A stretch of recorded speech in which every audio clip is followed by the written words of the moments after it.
Hey, if you're pregnant over 40, I have just the community for you.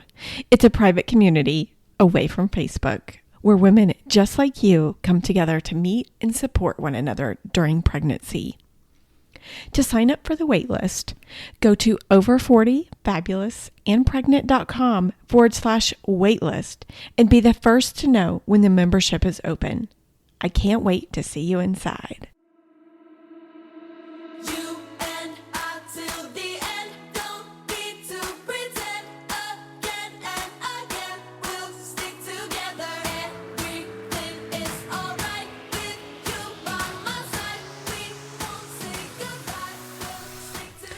Welcome to Over 40 Fabulous and Pregnant. I am your host, Jamie Massey, and you're listening to episode 52. If you're new to the show, typically we share pregnancy stories of women over 40. But this show, it's going to be a little different today. I wasn't going to put out an episode because I've been on vacation. And honestly, I have really been struggling with not putting out an episode because I've been putting out one every single Monday. So in this episode, I wanted to tell you about my first transfer using donor eggs. Second, if you're on your journey also to motherhood or baby like me, I wanted to give you examples of what other guests have shared in their thoughts that have really helped me move forward with my journey. And no matter how long your journey is, you are not alone. And last, I want to share a few thoughts that I've been thinking that have been helping me. Perhaps you can borrow them, or maybe they might be useful to you in some way. I am 42 and I have been on my journey since 2021. We decided to use donor eggs using my husband's sperm, and I wanted to tell you how the transfer went. At first, I have really been holding on to this story because it was going to work. Of course it was going to work. I was pregnant. And then it was a chemical pregnancy. It was like this special day wasn't special anymore because the transfer didn't work. And I just don't think that's true anymore. That day was so special, and I want to celebrate that day even if it didn't work. I just don't think that this has to be a terrible journey until I have a baby. I want to enjoy and celebrate every happy moment and celebrate them along the way.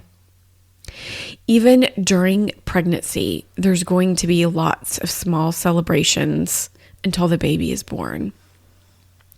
Because Sonia told us the negative memories of this journey are going to come easy. And don't they?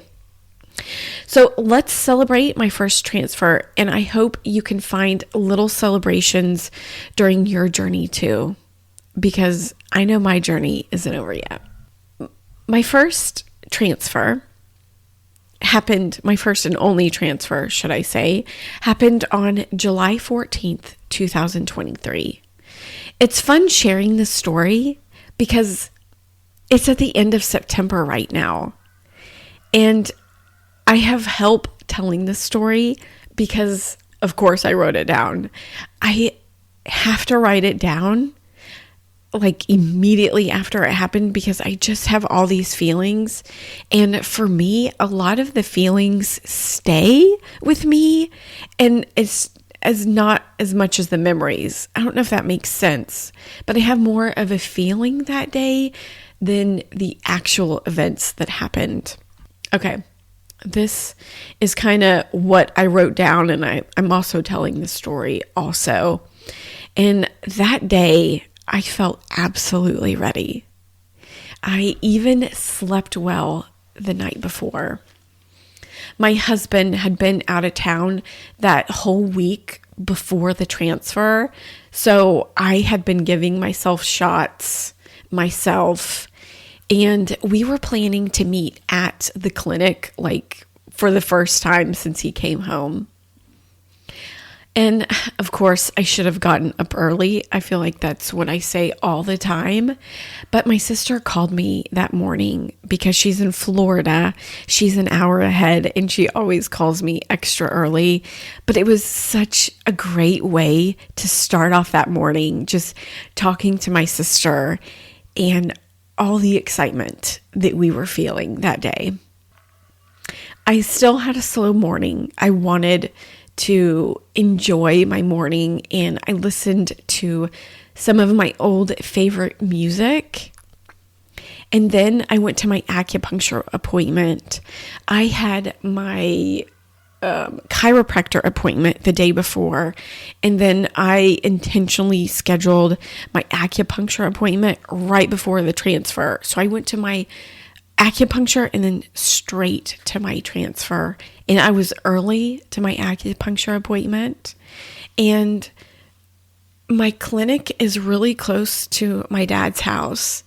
And he has been gone for almost 5 years now.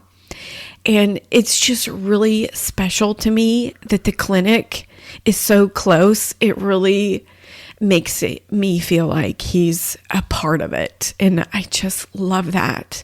So because I was early to my appointment and I was driving slow, which is totally not like me, I drove by my dad's house, and it was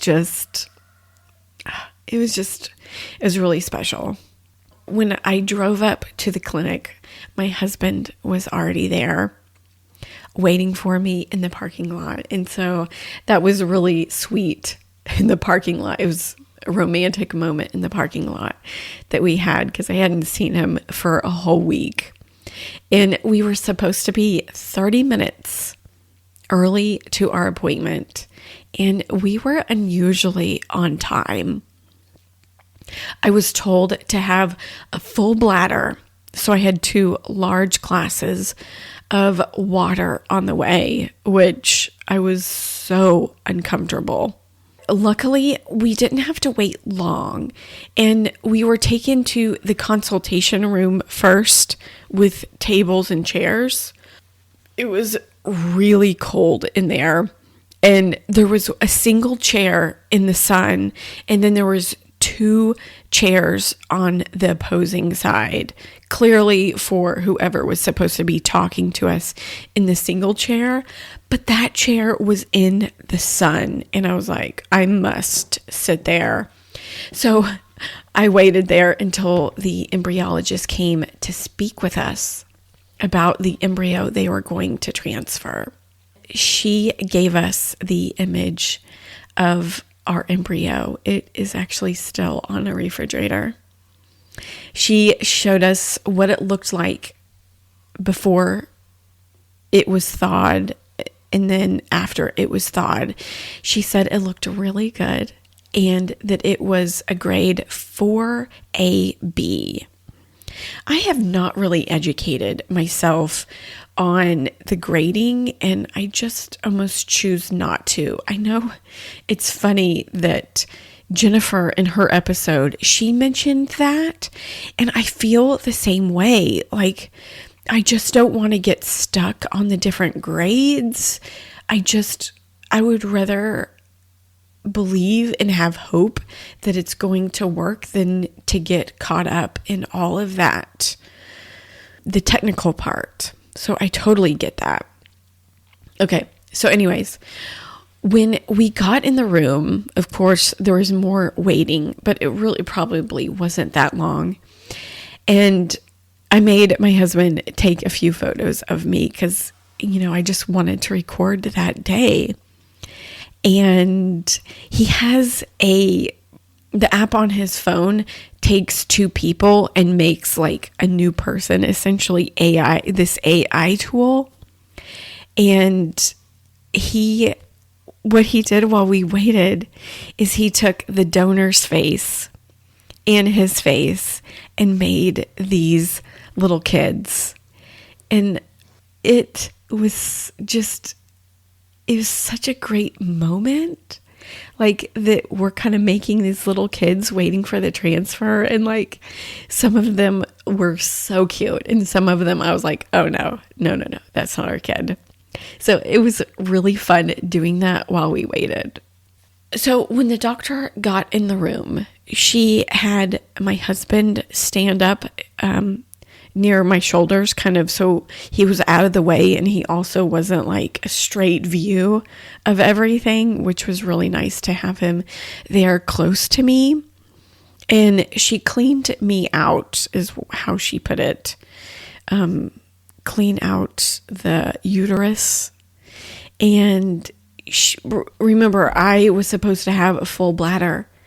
And using the ultrasound, she said that my bladder was too full.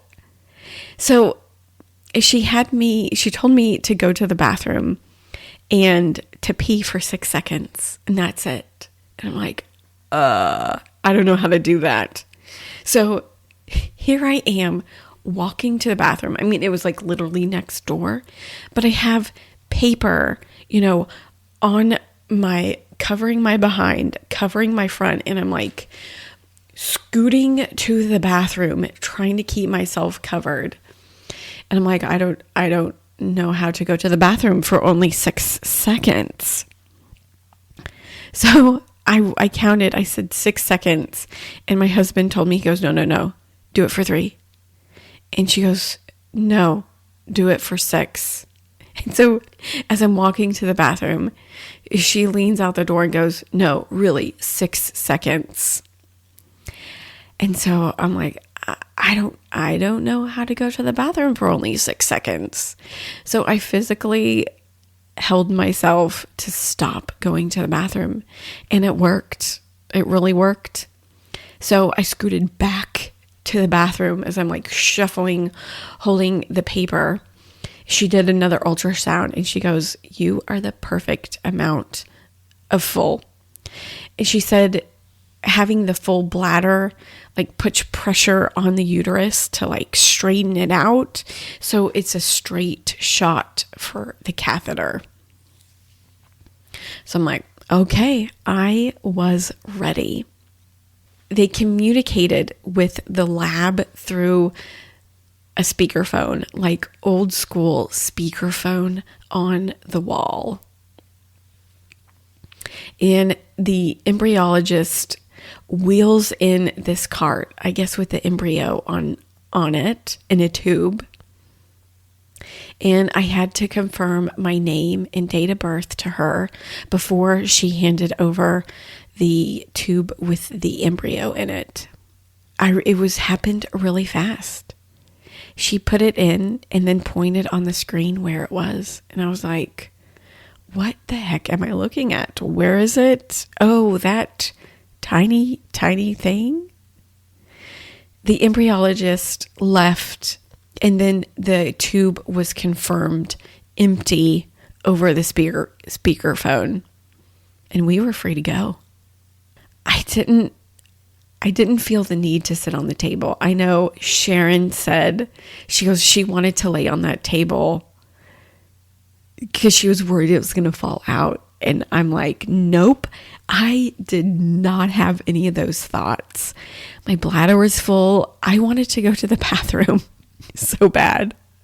I didn't want to lay on the table at all, which, thinking about it, I always thought that's how it would be, that I would want to sit on the table forever. And I immediately got up, went to the bathroom, of course, felt relief. And then we confirmed I needed to refill my prescriptions in the hallway. And the next appointment with the doctor was a call in 9 days. And we walked back to our cars. It was kind of anticlimactic, if you will. And after that, there was only one thing to do: eat. Me and my husband, we usually do intermittent fasting. And so our first meal isn't until about noon, and we were ready to eat. I think it was after 1 o'clock by this time. And there was a little Mexican restaurant around the corner. And that is the restaurant where me and my husband had our first date over 12 years ago. I mean, this date, we went our separate ways and we really didn't talk again for 10 years.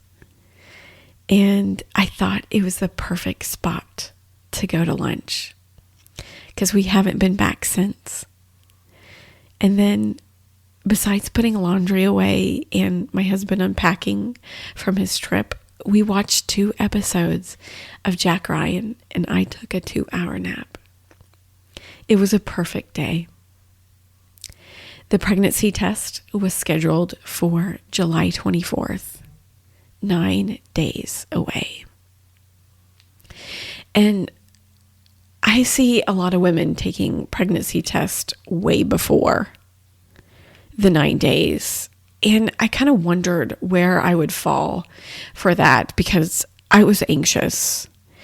But I was also too anxious that I wasn't ready. I wasn't ready to take a test because I really wasn't ready for both outcomes or either outcome. That's when I really got my mind right.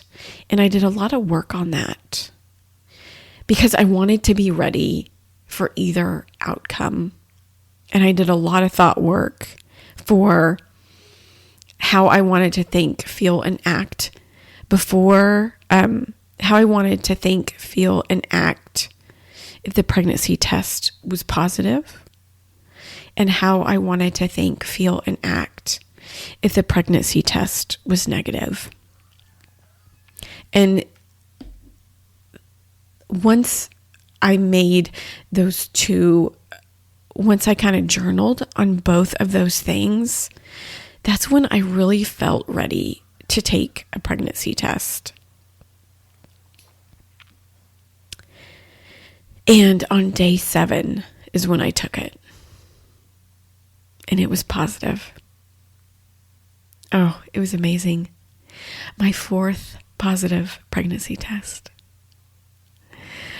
Oh, it was really great. And I took it again. The next day was Sunday. It was positive again. It was light. It was a light positive. But it was enough for me to be really happy and really excited. I just told my sisters and my mom it was great. And it's funny, I took the test without my husband because he did not want me taking it. And I had called him and I said, I did a bad thing. He goes, what'd the test show? He knew exactly what I had done. And I said it was positive. Oh, it was great. It was really amazing. And then on day 9, my doctor called and she said it was positive also. Oh,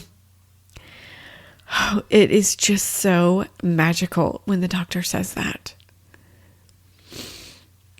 She said my HGC level, I believe, was 46. I've said it in another show, and I will make sure and get it correct in the text. But I think she said it was 46.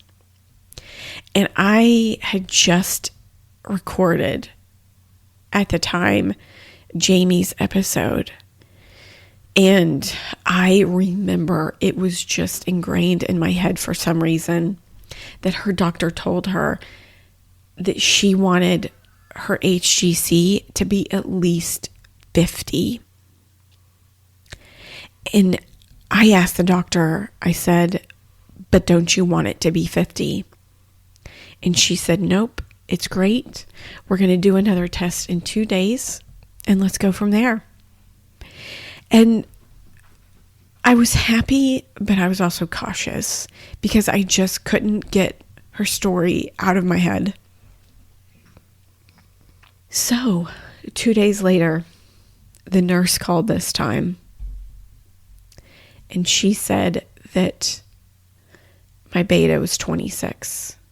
it had almost halved, and to stop taking my medicine, that it would be a chemical pregnancy. I was crushed. I left work. I really don't want to say that this story doesn't have a happy ending. To me, that's not what I want to think. Instead, I want to think that my story just isn't over yet. We have one more embryo. And a few days ago, we had a call with the doctor to talk about the results of the test and the biopsy. She said that I took the CD138 test, which tests for inflammation, and I took the EMA test, and that test for the lactobacillus amount. I love that because I'm just a nerd when it comes to that stuff, and how much of our body we have like more bacteria than cells, and I find that I nerd out on that stuff. So I was kind of excited, and I was like, it's gonna be fine because I take care of my body so amazingly.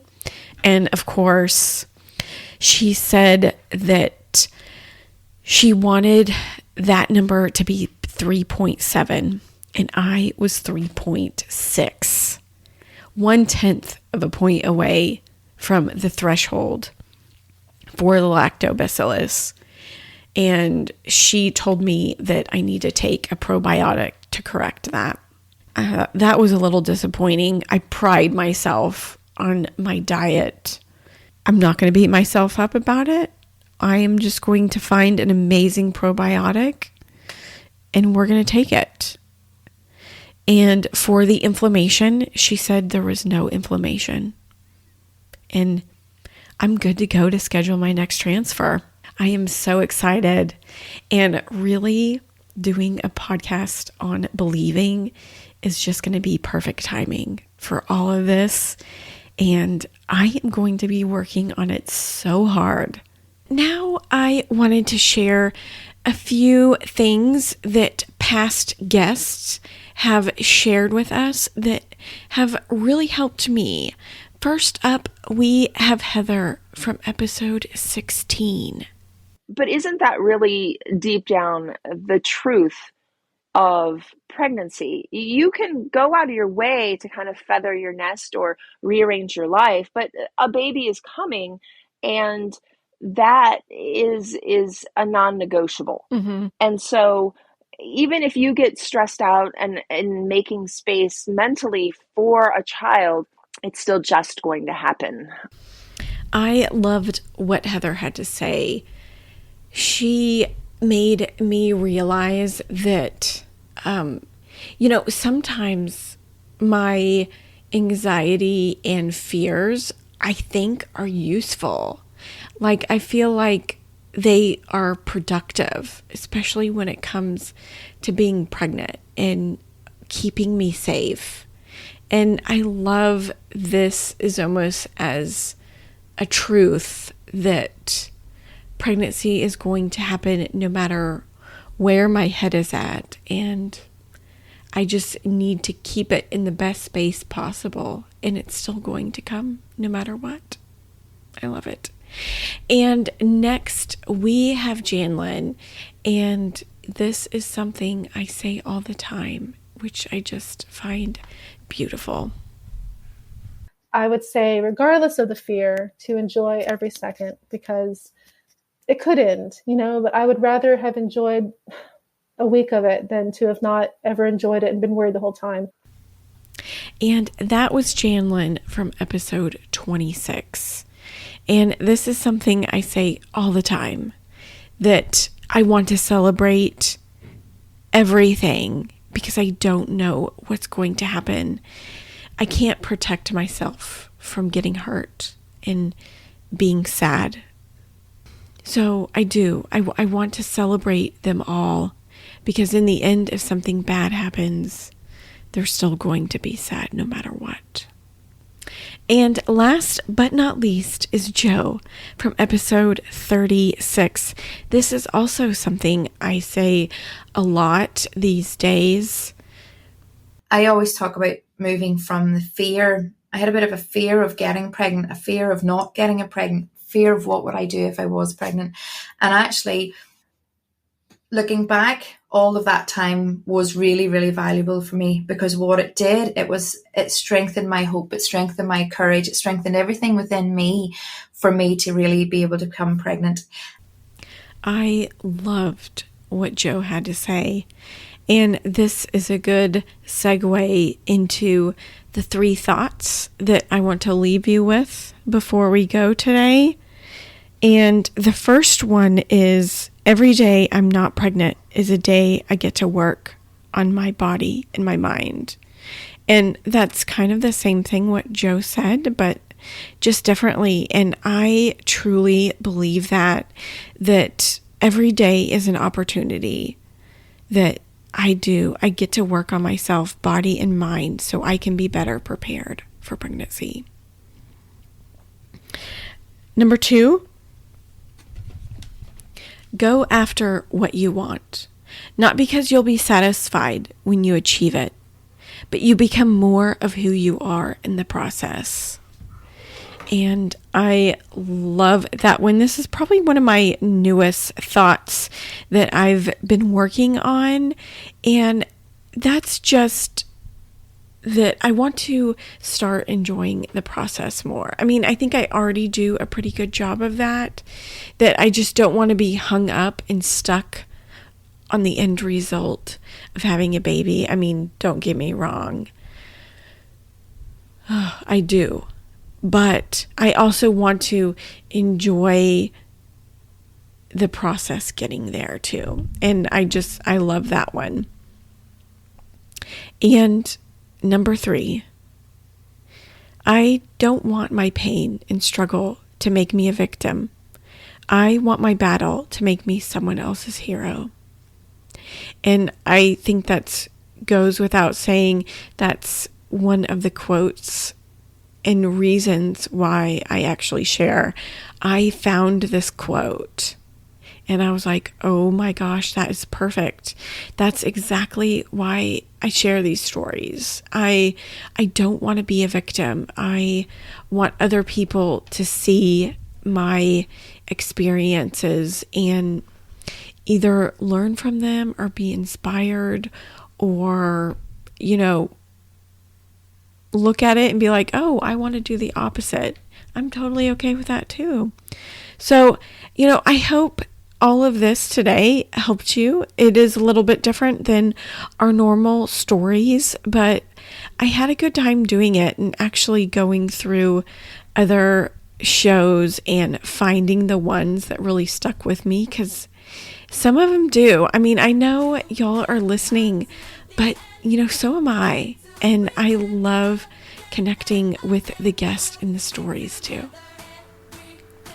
And so next week we are going back to our regular episodes. I will be sharing another story next week. I'm very excited to do that.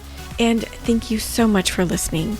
I hope you have a great week, and I will see you next Monday.